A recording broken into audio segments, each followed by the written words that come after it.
आज हम सुनेंगे कनाडा से इंडिया अपनी पुरानी हवेली में रहने आए रितेश मिश्रा की दास्तान। मैं उन दिनों कनाडा में जॉब करता था। 10 साल हो गए थे मुझे वहां पे। मेरी पत्नी नंदनी और मेरी शादी को 4 साल हो गए थे। हमारा प्रवीण भी 1 साल का हो गया था। विदेश में हमारा मन नहीं लग रहा था। रह रह के अपने देश की मिट्टी बुला ही लेती थी।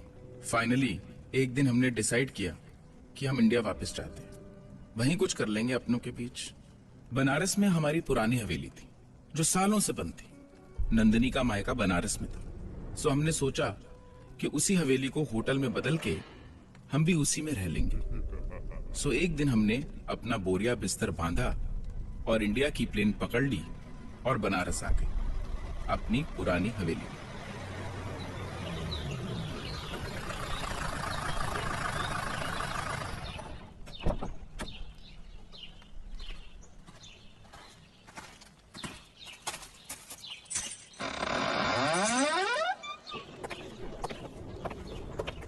तो कैसी लगी हमारी हवेली तुम्हें? गंदी। उफ, कितनी धूल है यहाँ पे। पर कल ही तो सफाई खत्म हुई है। अब इतनी धूल तो आखिर पूरे इंडिया में होगी, इससे नहीं बच सकती। अचानक से बेसमेंट के ऊपर आने वाली सीढ़ी से 4 छोटे बच्चे लगभग 4 साल के भागते हुए आए। उन्हें देख के हम एकदम से डर गए। बंद हवेली में बच्चे कहां से आ सकते हैं? हम एकदम से शॉक थे। बच्चों रुको, कौन हो तुम लोग और यहाँ अंदर कैसे आए? हम तो यहीं रहते हैं। क्या मतलब यहीं रहते हैं? साफ साफ बोलो, अंदर कैसे घुसे? और तुम्हारे माँ बाप कहाँ हैं? हाँ, हम यहीं रहते हैं हमेशा से ही। चाहे तो आके देख लो। देखो, सच बोलो, नहीं तो मैं तुम्हें पुलिस में पकड़वा दूंगा। 1 मिनट। अच्छा बच्चों, तुम्हें पता है यहाँ बाथरूम कहाँ है? हाँ, आइए ले चलते हैं। तुम बाद में लड़ लेना, मैं इन बच्चों के साथ बाथरूम होके आती हूँ। प्रवीण का डायपर भी बदलना है। तुम फिजूल में परेशान होते हो। कोई दरवाजा कहीं खुला रह गया होगा, बच्चे ही तो है। हाँ तुम हो, आओ, मैं जरा बाहर देख के आता हूँ। बच्चे नंदनी को बेसमेंट में किसी बाथरूम में ले गए। बेसमेंट में बाथरूम होगा ये सोच के थोड़ा अजीब लगा, पर पता नहीं, मैं हवेली में इससे पहले कभी आया नहीं था तो शायद हो भी। मैं बाहर आ गया। मुझे लगा कुछ एक चीज खरीद ले आता हूँ। मुझे आने में कुछ आधा घंटा लग गया। वापस आया तो नंदनी अभी आई नहीं थी। मुझे लगा काफी टाइम हो गया नंदनी को गए हुए। नंदनी, नंदनी, नंदनी। हाँ आई। कहाँ गई थी तुम? बस नीचे, वो बच्चे यहीं पास के थे, चले गए। पता नहीं कितने कमरे हैं इस हवेली में। 18। अरे तुम्हें कैसे पता? ये बिल्ली ये कहाँ से आई? अरे कितनी डरावनी है। क्या क्या है पता नहीं इस घर में। वो टीनी है, यहीं रहती है। तुम्हें कैसे पता? कैसी बातें कर रही हो? मुझे कुछ भी तो नहीं, वो ये सब मुझे उन बच्चों ने बताया। और ये प्रवीण इतना चुप क्यों है? सवेरे से इतना रो रहा था, अब इसकी आवाज भी नहीं निकलती। जरा देखूं तो। पास मत आओ। ठीक है वो। ये क्या हो रहा था नंदनी को? कुछ तो बदल गया था। ये बच्चे, वो बिल्ली, कुछ समझ नहीं आ रहा था। मैंने उसके ना बोलने के बाद भी जाके प्रवीण के माथे पे हाथ रखा। बर्फ से भी ठंडा था। मैंने नंदनी का हाथ पकड़ा कहने के लिए कि जरा देखो उसे, पर नंदनी का हाथ भी उतना ही ठंडा। मुझे लगा कि शायद मेरा हाथ ही ज्यादा गर्म रहा होगा। नंदनी ने बोला, तुम थक गए, बैठो, चाय बना लाती हूँ। पर चाय का सामान कहाँ है? नहीं है, मैं तुम्हारे पीछे ले आई थी। 2 दिन तो जैसे तैसे कट गए। मैं हवेली के काम में काफी बिजी था और इसलिए हवेली में कम रहा। नंदनी का बर्ताव कुछ अजीब होता जा रहा था। मुझे समझ नहीं आ रहा था कि क्या। उन बच्चों का घर में आना काफी बढ़ गया था। नंदनी पूरा दिन उनके साथ बैठी रहती। पर सबसे अजीब बात तो ये थी कि उसने घर से निकलना बंद कर दिया था। वो जब से आई थी एक बार भी हवेली से बाहर ना निकली थी। जिसने कनाडा से मुझे इंडिया घुमाने के लिए सर में दर्द कर दिया था, अब हवेली से बाहर ही नहीं जाना चाहती थी। नंदिनी, अरे प्लीज चलो ना, आज कहीं बाहर चलते हैं। तुम्हारा मन नहीं करता बनारस घूमने का? हाँ बताओ मुझे। तुम्हारे माँ बाबा भी परसों लौट रहे हैं और मैं सोच रहा हूँ कि प्रवीण को भी एक बार ना डॉक्टर को दिखाई देते हैं। नहीं, कहीं नहीं जाना है मुझे। प्लीज मुझे फोर्स मत करो। और यहाँ कितने लोग हैं, बच्चे हैं, टीनी है, दादी है, और वो सुमित्रा भी तो है। जब तुम दिन में काम से जाते हो, इनके साथ मेरा मन लगा रहता है। दादी, सुमित्रा, आखिर कौन है ये लोग? मैं क्यों कभी नहीं मिला इनसे? और कहाँ रहते कहाँ हैं ये लोग? तुम किससे मिलती हो? किसके साथ होती हो? नंदिनी, देखो मुझे कुछ ठीक नहीं लग रहा। तुम फिर परेशान हो रहे हो। मैंने कहा ना। दादी, सुमित्रा, ये कौन लोग थे? और नंदिनी इनसे क्यों मिलती थी? आखिर ये चक्कर क्या था?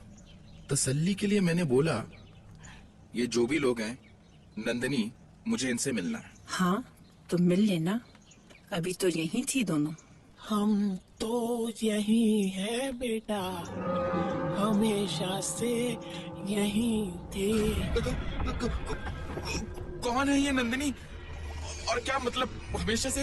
अरे ये दादी है, ये यहीं रहती है पास में। तुम नहीं होते थे तो मेरे पास आके बैठ जाती थी। काफी अच्छी लड़की है नंदिनी, हमारा भी मन लगा रहता है। नहीं तो अकेले। कौन हो तुम लोग? और ये क्या मतलब है कि यहाँ रहते हो? ये मेरी हवेली है, यहाँ कोई और नहीं रहता। नंदिनी, बोलो इनसे कि ये लोग यहाँ से चले जाएं।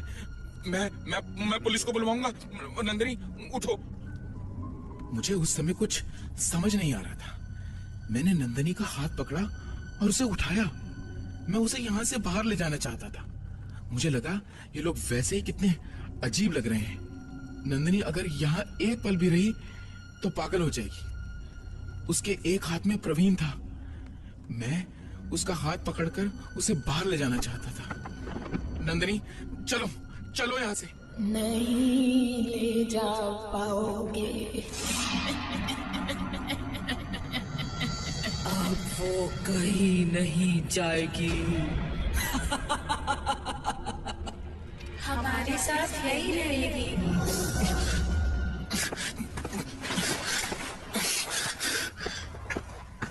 रितेश, रुको, मुझे कहीं नहीं जाना।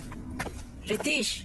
उसके बाद कुछ ऐसा अजीब हुआ जो कि आज भी मैं विश्वास नहीं कर पाता। मैं जैसे ही नंदिनी को खींचकर बाहर के दरवाजे तक लाया, वैसे ही अचानक उसका हाथ मुझसे छूट गया। मैंने पलटकर देखा तो वो प्रवीण के साथ अंदर वाले दरवाजे पे खड़ी थी। मेरा सर चकरा रहा था कि आखिर ये हो क्या रहा था और ये हो भी कैसे सकता था।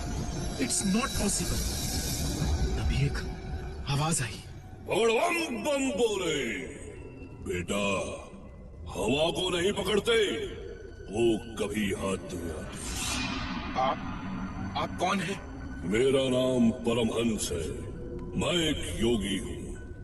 जिस सवाल को लेकर तुम परेशान हो, उसका जवाब है मेरे पास। मैं बाहर आया। बाबा वहीं खड़े थे। एक अजीब सी शांति थी उनके चेहरे में। मैं उनके सामने रो पड़ा। मैंने कहा, बाबा ये क्या हो रहा है? क्या गया है नंदिनी को? और अभी जो ये हुआ। बेटा सत्य वास्तविकता से भी ज्यादा भयानक है। मैं जो कह रहा हूँ उसे ध्यान से सुनना। बेटा, तुम्हारी पत्नी और बच्चा अब जीवित नहीं है। उन्हें मरे 4 दिन हो चुके हैं। क्या कह रहे हैं आप? आप भी उन औरतों की तरह पागल तो नहीं है? अभी तो नंदिनी मेरे साथ थी। जाइए यहाँ से। जो तुम्हारे साथ थी वो तुम्हारी पत्नी नहीं, उसकी आत्मा थी।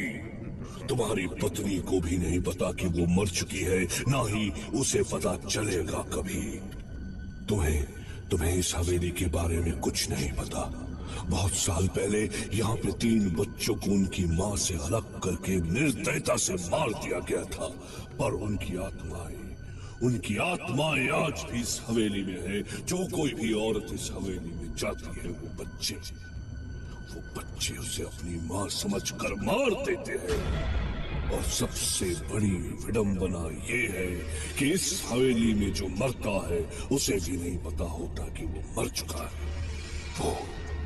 वो हमेशा इस हवेली का होकर रह जाता है।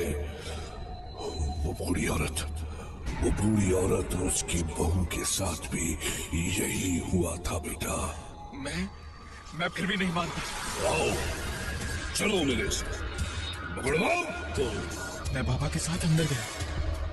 ओम ह्रीं स्फुरा स्फुरा प्रस्फुरा प्रस्फुरा खोरा खोरा धरान रूपा चढ़ा चढ़ा प्रचड़ा कहा वमा वमा बधा खड़या हो। और जैसे ही बाबा अंदर घुसे, वहां कोई नहीं था। मुझे ये सोचकर और भी डर लग रहा था कि जो बाबा कह रहे हैं कहीं वो सच ना हो। बाबा ने मुझसे पूछा कि जब तुम यहाँ आए थे तो तुम्हारी पत्नी सबसे पहले कहाँ गई थी। मैंने बेसमेंट की तरफ हाथ दिखाया और मुझे ये सोच के और भी आश्चर्य हुआ कि मैं खुद कभी वहां क्यों नहीं गया। मैं जैसे ही बाबा के साथ नीचे गया तो वहां जो था उसे देखकर मेरी चीख निकल गई। वहां नंदिनी और प्रवीण की लाश थी। नंदिनी नहीं। उसके बाद मुझे कुछ भी याद नहीं। मैं बेहोश हो गया था।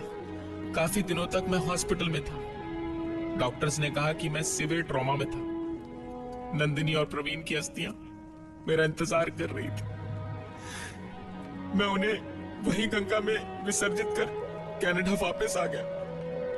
हवेली मैंने गिरवा दी। मेरी दुनिया हमेशा के लिए उजड़ चुकी थी।